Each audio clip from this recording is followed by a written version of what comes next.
காங்கிரஸ் இங்க பாருங்க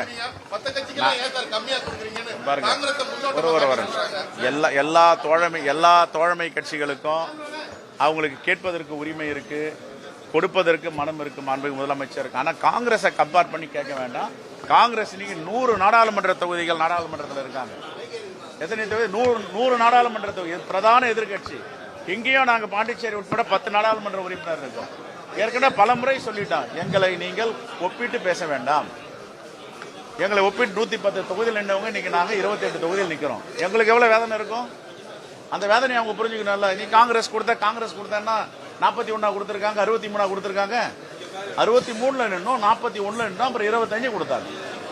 அப்ப நாங்கெல்லாம் வந்து இது மாதிரி நீங்க இவங்களுக்கு கொடுத்து அவங்களுக்கு கொடுத்து ஒப்பிட்டு பேசல. நம்ம தோழமையோடு மக்களுக்காக இருக்கோம், மக்களை சந்திக்க போறோம்.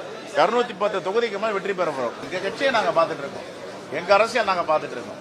அதே வேண்டுகோள் தான் எல்லாருக்கும் வைக்கிறோம், காங்கிரஸை ஒப்பிட்டு பேசாதீர்கள்.